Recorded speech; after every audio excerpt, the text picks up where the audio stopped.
Assalamualaikum warahmatullahi wabarakatuh. Saya Nur Fajri Hanifah dari SMA Negeri 2 Padalarang. Kali ini saya akan menyampaikan materi mengenai artikel yang dipelajari di kelas 12.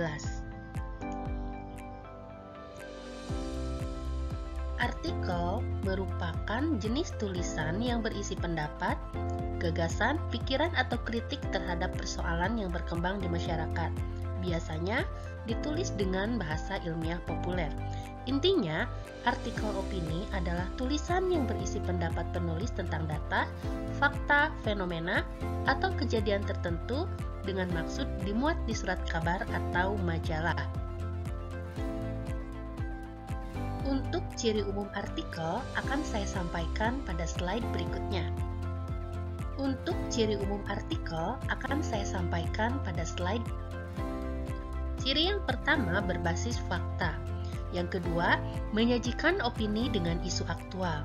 Yang ketiga, pembahasan objektif. Yang keempat, pembahasan sistematis. Dan yang kelima, menggunakan bahasa baku. Berikutnya akan saya jelaskan mengenai perbedaan antara fakta dan opini dalam artikel.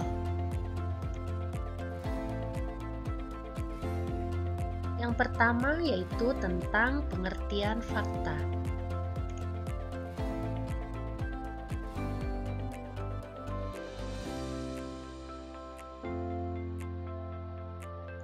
Fakta adalah kenyataan atau peristiwa yang benar-benar ada atau terjadi. Fakta biasanya dapat menjawab pertanyaan berupa apa, siapa, kapan, di mana, atau berapa.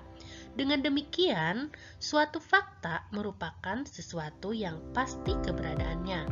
Dalam artikel, fakta tersebut berfungsi untuk memperkuat atau membuktikan suatu opini, sehingga pembaca menjadi lebih yakin kebenaran yang disampaikan oleh penulis. Berikut ini adalah contoh fakta. Yang pertama, Chairil Anwar merupakan penyair terkemuka yang lahir pada tanggal 26 Juli 1922. Contoh yang kedua, terbukti kisah si Unyil sangat melegenda sampai sekarang, meski ia tayang terakhir kalinya awal era 90-an di TVRI. Berikutnya adalah pengertian opini. Opini merupakan pendapat, pikiran, atau pendirian seseorang terhadap sesuatu. Opini biasanya dapat menjawab pertanyaan bagaimana dan mengapa. Sebuah opini sangat memungkinkan menimbulkan perbedaan pandangan ataupun selisih pendapat antara pihak yang satu atau pihak lainnya. Nah, contohnya, walaupun demikian, aturan harga minyak goreng yang mengikuti mekanisme pasar dikhawatirkan akan membuat harga bahan pangan tersebut melambung naik. Contoh kedua, di samping itu, pencabutan HET juga dikhawatirkan dapat memicu naiknya harga minyak saat bulan Ramadan nanti.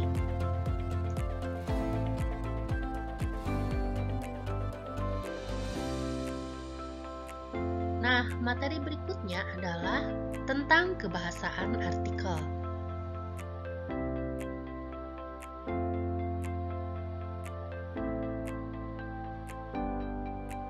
Yang pertama, adverbia. Adverbia merupakan kata yang digunakan untuk menerangkan unsur atau bagian kalimat yang berfungsi sebagai predikat, baik yang berupa verba, adjektiva, nomina maupun numeralia. Yang kedua, konjungsi. Konjungsi merupakan partikel yang digunakan untuk menghubungkan dua satuan bahasa yang sederajat, seperti kata dengan kata, klausa dengan klausa, kalimat dengan kalimat, bahkan paragraf dengan paragraf. Yang ketiga adalah kosakata. Perbendaharaan kata-kata supaya teks tersebut mampu meyakinkan pembaca diperlukan kosakata yang luas dan menarik.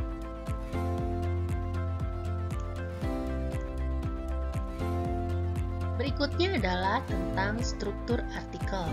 Nah, struktur artikel ini terdiri atas 3 bagian. Pertama tesis, yang kedua argumentasi, dan yang ketiga adalah reitasi. Tesis berisi uraian aktual yang penting untuk dijadikan pijakan pembahasan dalam artikel. Argumentasi berisi permasalahan yang coba dibahas dan akan dikupas secara faktual dan informatif. Sedangkan reitasi adalah berisi kalimat kunci yang merangkum pembahasan dalam bentuk simpulan. Nah, materi yang terakhir yaitu tentang langkah-langkah menulis artikel. Yang pertama, menemukan ide dan menetapkan angle. Yang kedua, membuat kerangka tulisan. Yang ketiga, mengumpulkan bahan tulisan. Dan yang keempat, menulis, mengedit, serta mempublikasikan.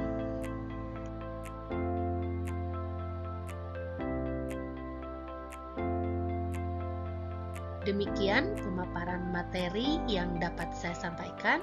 Terima kasih. Billahi taufiq wal hidayah. Wassalamualaikum warahmatullahi wabarakatuh.